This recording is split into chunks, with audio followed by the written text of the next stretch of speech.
विपिन ने 2000 का नोट निकालकर अंकल जय को दे दिया था। खजाना कैलकुलेशन और मास्टर अमित वाली घटना के बाद विपिन काफी अमीर हो गया था। उसके पास अच्छे पैसे आ गए थे और 2000 रुपए उसके लिए बड़ी रकम नहीं थी।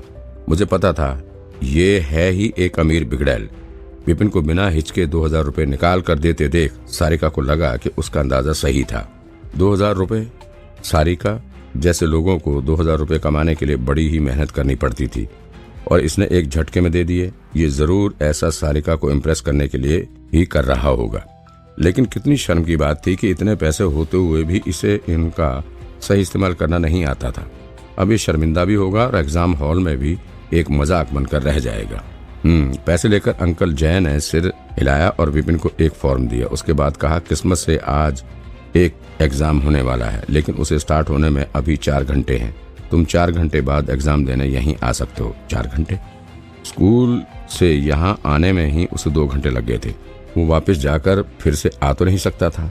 इसलिए उसने अंकल जय से पूछा, क्या यहाँ कोई लाइब्रेरी जैसा कुछ है जहाँ मैं इस एग्जाम के लिए पढ़ सकूं, या फिर किताबें जिन्हें मैं देख सकूं? तुम लास्ट टाइम में पढ़ना चाहते हो, ठीक है। वहाँ वो कमरा है, केमिस्ट के एग्जाम की किताबों से भरा पड़ा है। जो किताब जी में आए वो पढ़ लो, लेकिन मेरे हिसाब से एग्जाम के 4 घंटे पहले पढ़ना शुरू करना बेवकूफ़ी होगी। अंकल जय ने पीछे एक कमरे की ओर इशारा करते हुए कहा। विपिन ने पीछे मुड़कर देखा। वो कमरा रैक से भरा हुआ था। उन पर कई किताबें रखी थी। देखकर लगता था जैसे कई हजार किताबें होंगी। इतनी सारी? इसलिए तो ये एग्जाम इतना मुश्किल था। इन किताबों को पढ़ने में ही इंसान की पूरी जिंदगी लग जाती होगी। याद रखना तो दूर की बात थी। किताबें खरीदकर विपिन को कोई फायदा नहीं होना था। सिर्फ पन्ने पलटकर ही वो किताब उसके दिमाग की लाइब्रेरी में दर्ज हो जाएगी। ऐसा सोचकर विपिन ने कहा, ठीक है, मैं सिर्फ एक बार देख लूं, मैं कुछ खरीदूंगा नहीं। विपिन की बात सुनकर सारिका को लगा आज ये नाटक करना नहीं छोड़ेगा। ठीक है, फिर मैं भी आज तब तक नहीं जाऊंगी जब तक तुम्हारा नाटक खत्म ना हो जाएगा। उसके जैसा बेशर्म इंसान सारिका ने अपनी पूरी जिंदगी में नहीं देखा था। कुछ ना आते हुए भी नाटक करने में कोई कसर नहीं छोड़ी तुमने। एग्जाम में रजिस्टर करवा लिया, पब्लिक में कह दिया कि एग्जाम देना चाहते हो, और अब पढ़ने का भी नाटक करोगे। इतनी सारी किताबें देखकर ही लोगों की हालत खराब हो जाती थी। सबको समझ आ जाता था कि इस एग्जाम के लिए कितनी मेहनत करनी पड़ती होगी। और तुम्हें तो जैसे कोई चिंता ही नहीं थी। यहाँ लगभग 10,000 किताबें थी। उन्हें एक बार हिलाने में ही आधा दिन लग जाता था, और 4 घंटे में तुम इन्हें पढ़ोगे, फिर एग्जाम भी पास करोगे। ठीक है, अगर तुम बेशर्म हो तो मैं भी यहीं रुकूंगी। मैं देखना चाहती हूँ कि तुम खुद का मजाक कैसे बनवाते हो। 4 घंटे बाद जब तुमसे सवाल किए जाएंगे तो मुंह कैसे छिपाओगे, मैं भी देखती हूँ। अब तक सारिका का गुस्सा और बढ़ गया था और उसने ठान ली थी कि वो आज इसकी पोल खोल कर ही रहेगी। अपने पिछले जन्म में विपिन एक बैचलर था और उसने किसी को डेट नहीं किया था, इसलिए उसे पता ही नहीं चलता था जब कोई लड़की उसे पसंद करती थी या फिर उससे गुस्सा होती थी। और इसी वजह से वो ये समझ नहीं पाया कि उसने सारिका को सिर्फ 10 मिनट में इतना गुस्सा दिला दिया था कि वो उसे मारने की कगार पर पहुंच गई थी। लेकिन अगर उसे समझ आ भी जाता तो भी विपिन को कोई फर्क नहीं पड़ता। आखिरकार सुंदरता से किसी का पेट थोड़ी भरता था, और वैसे भी ये लड़की भावना और प्रशा के मुकाबले इतनी भी सुंदर नहीं थी। फिर उसे अपनी खूबसूरती पर इतना घमंड कैसे आ गया?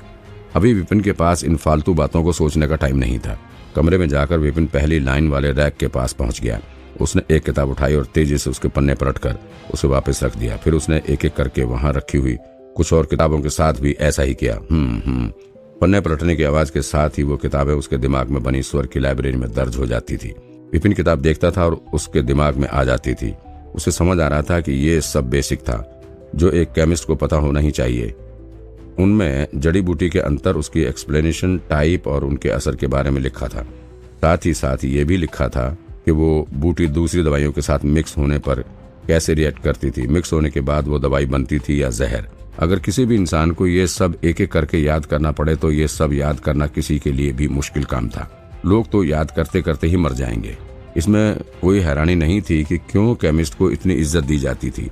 एक शिष्य लेवल पर पहुंचने के लिए ही उन्हें इतनी पढ़ाई जो करनी पड़ती थी। बाकी कई प्रोफेशन के कहीं ज्यादा मेहनत तो उन्हें सिर्फ भर्ती होने के लिए करनी पड़ती थी। ये क्या कर रहा है? सारिका वेट ही कर रही थी कि कब विपिन अपना मजाक बनवाएगा, लेकिन उसे किताबों के पन्ने पलटकर वापस रखते देख सारिका को कुछ समझ नहीं आ रहा था। ये तो बिना पढ़े ही किताबें वापस रख रहा था। शायद कोई खास किताब ढूंढने की कोशिश कर रहा होगा। उसे इग्नोर करना ही ठीक रहेगा। अंकल जय ने सारिका को यहाँ वहाँ देखा तो उन्होंने एक किताब उठाकर उसे दी। तुम भी एक नजर डाल लो, टाइम बहुत कीमती होता है, क्या पता एक सेंटेंस जो तुम्हें कम टाइम में याद कर लिया हो वही तुम्हारे पास या फेल होने का कारण बन जाए अगले एग्जाम में। हाँ कहकर सारिका ने बुक ले ली। उसने भी वहां बैठकर किताब पढ़नी शुरू कर दी। हर प्रोफेशन में पढ़ाई करने के लिए इंसान के पास पूरा फोकस होना चाहिए। उसका ध्यान पढ़ाई के सिवा और कहीं नहीं होना चाहिए। उसी मेहनत की वजह से ही कोई अपने प्रोफेशन में आगे बढ़ सकता था। दवाई बनाने के लिए एक ही फार्मूले में कई सौ जड़ी बूटियां इस्तेमाल होती थी। अगर कोई केमिस्ट एक को भी पहचानने में गलती कर दे तो बाकी सभी जड़ी बूटियां जिस पर ना जाने कितने रुपए खर्च हुए होंगे वो सभी बेकार हो जाएंगी। इसलिए ही एक केमिस्ट को गलती कर पाने के लिए बहुत ही कम मार्जिन मिलता था, क्योंकि उनकी एक गलती भी बहुत महंगी पड़ सकती थी। जल्दी ही 4 घंटे बीत गए और अब तक वो विपिन ने वहां रखी आखिरी किताब भी पढ़ ली थी। आखिरी बुक रैक पर वापस रखकर विपिन ने एक गहरी सांस ली। तभी तो मास्टर टीचर बहुत ही कम लोग बन पाते हैं। बाकी प्रोफेशन की बात क्या करूं, सिर्फ इस प्रोफेशन में ही मास्टर बनना पहाड़ खोदने जैसा मुश्किल था। विपिन ने मन ही मन सोचा।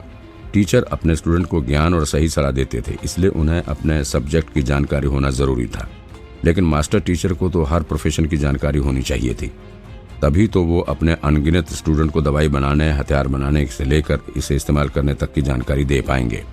और इसी वजह से मास्टर टीचर की इतनी इज्जत होती थी। उन्हें ऊंचे 9 प्रोफेशन की बहुत गहरी जानकारी जो हुआ करती थी। पहले तो विपिन को भी लगा था कि दवाई बनाने जैसा काम बहुत ही आसान होगा, सिर्फ फार्मूला और उसे बनाने का तरीका ही तो चाहिए होता था। अगर फार्मूले के मुताबिक एक एक स्टेप करके सही तरीका अपनाया जाए तो दवाई अपने आप बन जाएगी। लेकिन अब उसे समझ आ गया था कि ऐसा कुछ नहीं था।